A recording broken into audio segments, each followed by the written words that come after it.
बैठ जाइए। Thank you sir. हम लोग दहन एवं ज्वाला पिछली कक्षा में इसके बारे में देखे थे, पढ़े थे, सीखे थे।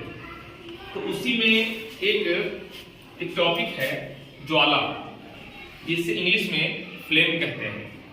आप लोग अपने घर के आसपास में कहीं भी देखे होंगे मोमबत्ती जलते हुए, दीपावली में देखे होंगे मोमबत्ती जलते हुए, या लोग लैंप जलाते हैं, इसमें केरोसिन डालते हैं और उससे एक नया एक देखे होंगे पीला रंग का निकला हुआ एक लॉज निकलता है।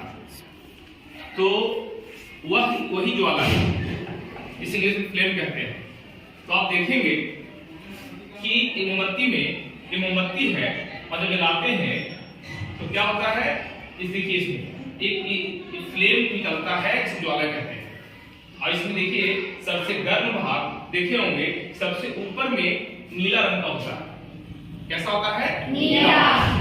और उसके बाद देखेंगे बीच में वो पीला होता है, और उसके बाद देखेंगे सबसे नीचे जो बत्ती होती है वह काला होता है। तो काला होता है, सबसे नीला भाग है वो सबसे अधिक गर्म है, सबसे अधिक गर्म है, और जो पीला भाग है वह उससे कम गर्म है, और जो काला भाग है वो सबसे कम गर्म है। ऐसा इसलिए होता है, जो नीला भाग है उसका पूर्ण दहन हुआ, और पीला भाग है उससे कम दहन हुआ, और काला भाग का सबसे कम दहन हुआ। और जो ये लॉ देख रहे हैं, इसका कारण है ईंधन जब वाष्प में बदलता है, जब वेपर में बदलता है, तो उससे क्या ज्वाला का निर्माण होता है। अब देखेंगे कि ये सामने देखिए, ये क्या है? ये दीपक है। क्या है? दीपक है। और इसमें आगे रुई की बत्ती है। अब देखिए, और क्योंकि आप अपने घर के आसपास भी ये अक्सर देखा करते हैं, किसी के यहाँ मोमबत्ती है, किसी के यहाँ लैंप है, किसी के यहाँ इस तरह की बत्ती जलते हुए देखते होंगे। ये देखिए, ये सामने में जो देख रहे हैं, क्योंकि हवा के कारण तेज है। अब देखिए इस तरह से हवा जब बंद करते हैं, यह ज्वाला है। देखेंगे इसमें सबसे नीचे में काला भाग है, बीच में पीला है, सबसे ऊपर में कैसा है? नीला है। स्थिर देखते हैं जलते हुए, तो यह सभी भाग आप स्पष्ट देख पाएंगे। तो यह जो है ऊपर में होता है नीला, जो पूर्ण दहन होता है, और पीला भाग में उससे कम दहन होता है, और सबसे कम दहन होता है जो काला भाग में, इस कारण काला होता है। और अब बात करते हैं कि ये ज्वाला है क्या? ज्वाला है क्या? तो अब हम देखते हैं कि दहन के समय में, क्योंकि दहन के बारे में जाने थे कि दहन के लिए ऑक्सीजन आवश्यक है, दहन के लिए ऑक्सीजन आवश्यक है, ईंधन चाहिए, ईंधन और ज्वलन ताप चाहिए। तो ये जो ज्वाला देख रहे हैं आप, दहन के समय जो पदार्थ वाष्प में बदलते हैं, दहन के समय जो पदार्थ वाष्प में बदलते हैं वो ज्वाला का निर्माण है। और अन्य वस्तुएं जब वाष्पित होती है तो ज्वाला का निर्माण होता है। और अब आगे चलते हैं कि ये जो मोमबत्ती है, इसकी जो सबसे ऊपर में भाग है वो नीला है। नीला भाग को ही जो सोनार होता है, जो स्वर्णकार होता है, जो सोना काम करता है, जो गहना बनाता है, वह नीला भाग का ही इस्तेमाल करता है। एक रखता है फूटने वाला पाइप होता है, और पाइप के सहायता से और नीला भाग को उस सोना को पिघलाना होता है, उसमें कुछ केमिकल डालता है, और वह मोमबत्ती या अन्य दीपक के लौ से ही उस सोना को पिघलाता है और वह गहना बनाता है।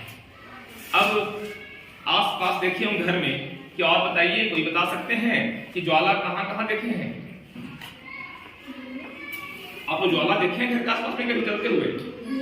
कहाँ कहाँ देखे हैं बताइए? आपकी माँ घर में दीपक जलाती है, शाम में पूजा करती है, तब उसमें भी ऐसा ही लौ निकलता होगा। देखे हैं? मंदिर में देखे होंगे।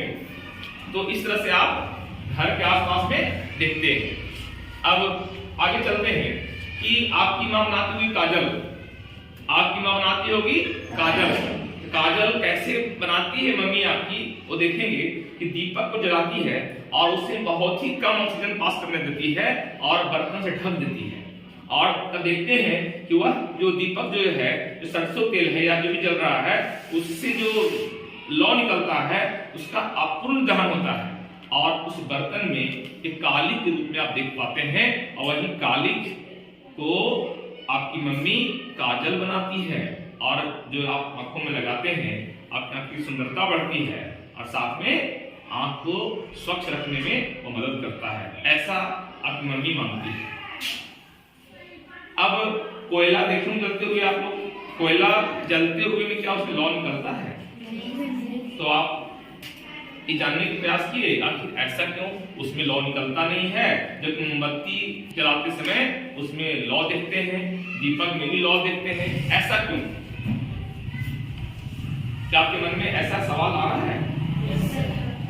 ऐसा क्यों? क्योंकि अभी मैं बता रहा था कि लौ यानी ज्वाला बनने के लिए ईंधन को वाष्प में परिणत होना पड़ता है, बदलना पड़ता है। जब ईंधन जलकर दहन होकर जब वह वाष्प में बदलेगा तो उससे ज्वाला का निर्माण होगा। ठीक है। अब इसलिए जो कोयला होता है वह तप्त होकर लाल होता है, न कि उससे ज्वाला निकलता है, क्योंकि वह वाष्प में परिवर्तित नहीं होता, इसलिए उसके दहन के फलस्वरूप ज्वाला का निर्माण नहीं होता। अब मैं जानना चाहता हूं कि यह जो नीला भाग है, नीला भाग क्यों है? तो कोई बताना चाहते हैं नीला भाग क्यों है? मोमबत्ती में नीला भाग कैसे हुआ? नहीं, क्योंकि मैं अभी बता रहा था, क्योंकि वह ईंधन का पूर्ण दहन हुआ, पूर्ण दहन के फलस्वरूप वह नीला भाग बना, सबसे अधिक गर्म भाग है ना। अब बताइए कि सबसे कम गर्म भाग कौन सा होता है? सबसे नीचे में कैसा रंग है? काला भाग है और सबसे कम गर्म होता है। और बीच का भाग कैसा रंग का होता है? पीला। वो सबसे अधिक गर्म होता है, सबसे कम गर्म होता है, तो वह न ज्यादा न कम होता है। ठीक है, तो आप अब लगता है कि आप कुछ समझ गए होंगे और आप घर में फिर से एक और अध्ययन करेंगे और जो भी होता है मन में विचार आता है आप प्रश्न पूछ सकते हैं। कोई मन में विचार आता है कि ऐसा इसमें समझ में नहीं आया तो आप प्रश्न पूछ सकते हैं। कोई तरह का मन में विचार आता है? पूछिए। जब माँ घर में कोयला जलाती है तो उसमें लौ क्यों नहीं आता? अभी मैं बता रहा था कि जो कोयला जो दहन कर जलाते हैं, कोयला वाष्पित नहीं होता है, इसलिए उसमें लौ का निर्माण नहीं होता, ज्वाला उसमें नहीं देख पाते। वह तब लाल होता है और लाल दिखता है। ठीक है, चलिए।